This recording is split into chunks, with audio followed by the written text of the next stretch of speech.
Hey everybody, how's it going? This is Sam coming back with another video. Hey, I just picked up a new toy. Look at that. I'm really excited. I got the Sigma, the brand new Sigma 28 to 70 millimeter f2.8 DG DN lens. This is the contemporary, not the art lens. I wish it's the art, but hey, this will work for the price, right? It's got a 67 millimeter. Nice. It will work with my other filters.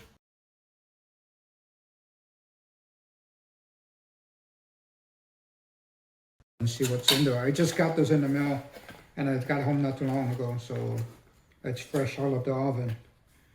So you got some instructions, that aside, warranty sticker.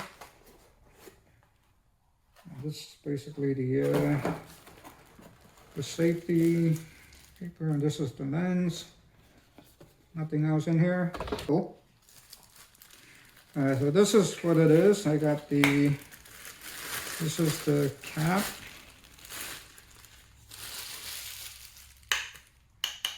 Plastic, of course.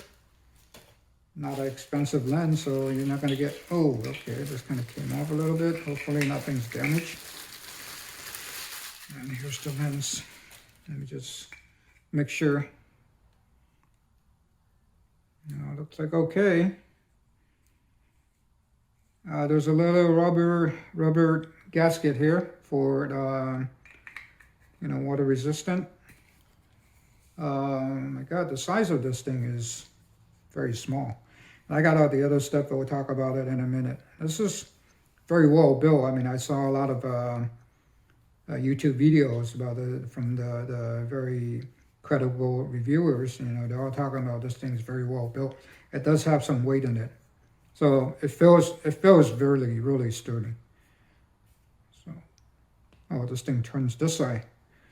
I'm gonna get a little confused because I have Tamron zooms. Tamron zooms the other way, so I'll be a little confused. This is the front cap. 67 millimeter. The rear. 2.8 aperture, standard zoom 28 to 70. This thing is said to have 16 elements and 12 groups. That's a lot of elements in a small little lens like this. The only thing this thing has on here is just a manual and an autofocus switch.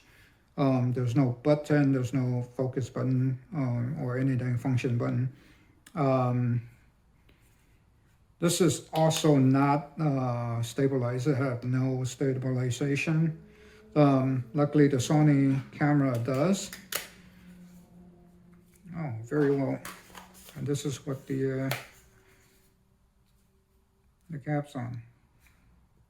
So, oh yeah, I brought this. This is actually a Tamron lens. This is the APS-C. Tamron APS-C 17 to 70 f2.8. Really nice lens. I really like it. And Tamron's been, making a killing on some of these. And this is the first of its kind. Anywhere from a 17. See, the zoom is different. And I actually like the zoom to be out here than down here, but I'll get used to it. Tamron is the first to make a focal length like this with the f2.8 on there. I mean, Tamron's been killing it recently with, some really weird focal length and zooms and all that. They're the first one. Tamron's the first one that came out with the 28 and 70, and that was the best-selling lens ever for Tamron on the Sony system. It's very affordable and it's a very nice nice lens. I didn't go for that one. This is new. I actually like Sigma better, to be honest. But when I got this lens, Sigma didn't came out with the, what was that? The 18 to 50 or 18 to 50, I believe. They just came out with 18 to 50 for the APS-C. So anyway, I mean, look at this lens. This is an APS-C lens. This is with the hood, and it's still a little bit tiny bit smaller. Let's take the hood off. This is how small this thing is. Wow. I love it.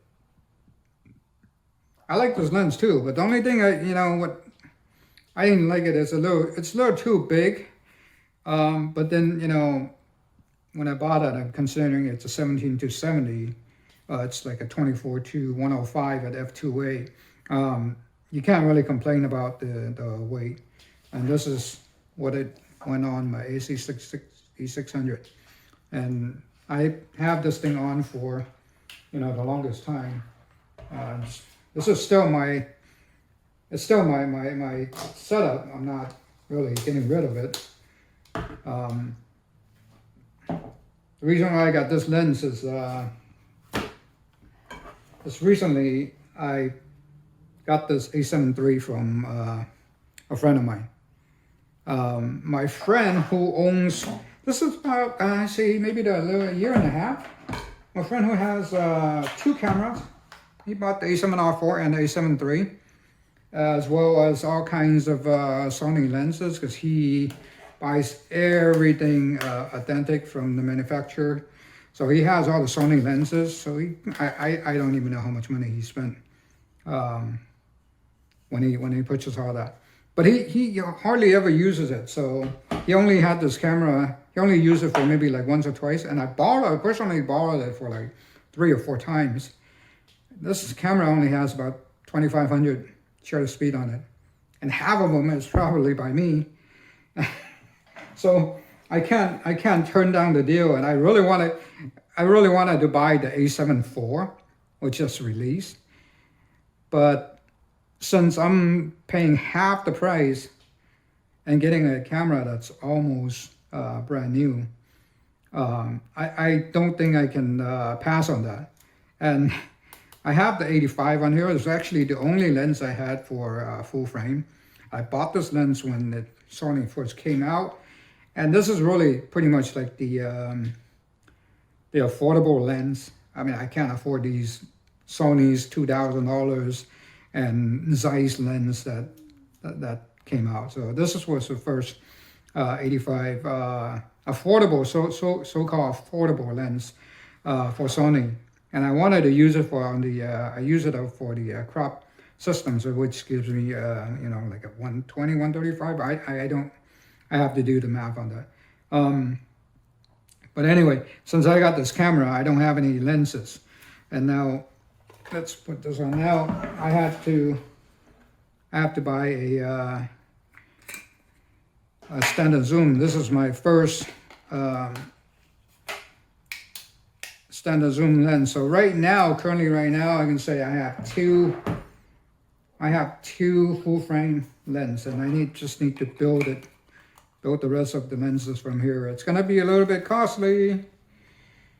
That's why I could have bought the A7III when it first released a few years ago, because I have the A6300, and somehow, stupid me, I left it in the car and it got stolen.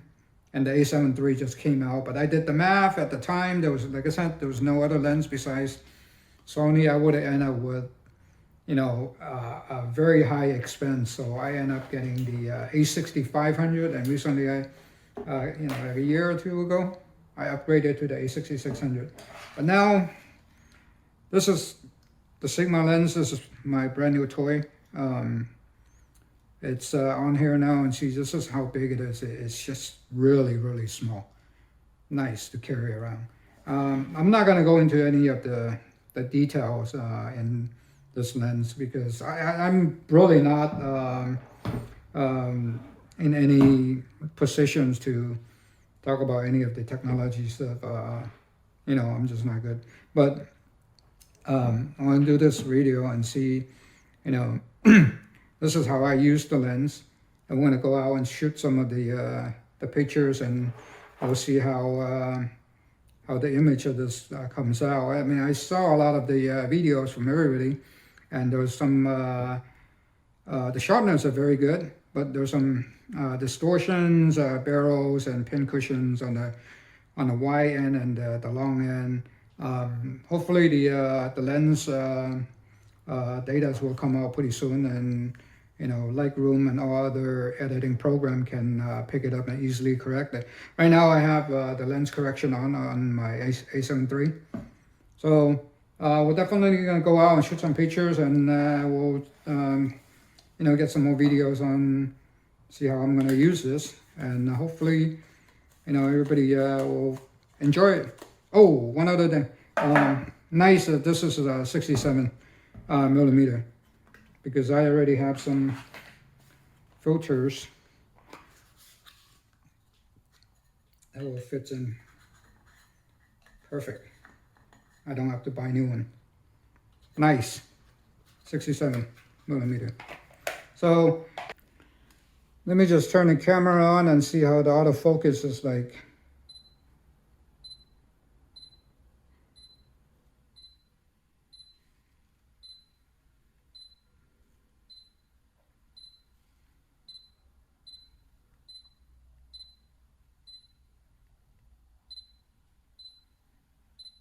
Very fast.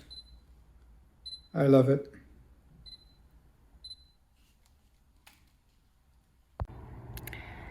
I came up here to my favorite place to take pictures of downtown Elation Park. Now look at this area. The sun is just setting. See how beautiful. You got, what's that? You got, that's Dodger Stadium down there. And I got downtown in the background. So now I got my A7III and the Sigma here. I'm eager to see what the images of this thing will look like. This is my first time shooting the images. So we'll see how the vignettes and the distortion will come out, because currently there's no lens profile for it yet. So I'm gonna switch over to the video section for the camera to see if I can show it on there. I don't have these gadgets like everybody else, so this is what I'm recording it with my phone, and I'll show you what the images look like. Okay, right now it's recording on the camera. Right now is at 28 millimeters. Now, personally, I can see a little bit of vignetting on the edges. This is how wide a 28 would get. So let me punch in a little bit. This is roughly a 50. And as I zoom in, it looks like the amount of light is getting a little bit reduced. And I'm on F8 at the moment.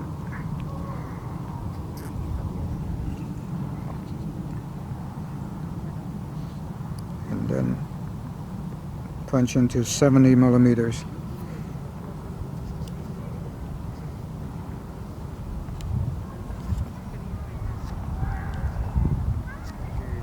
Bring the ISO, bring the f-stop down to f6. So give it a little more light. It's actually not bad. The vignette, the distortion is not as bad as it seems, but we'll see how it is on the picture. Because right now, again, there's no lens profile. So however, the camera is it's got lens comp on, so I'll put those JPEGs up as well. I have two sets of pictures here. One is processed by RAW in Lightroom, and the other one is just straight out of the camera JPEGs. The distortion and the vignetting is probably more visible at wide open, but when I do landscapes, I don't normally shoot at F2.8.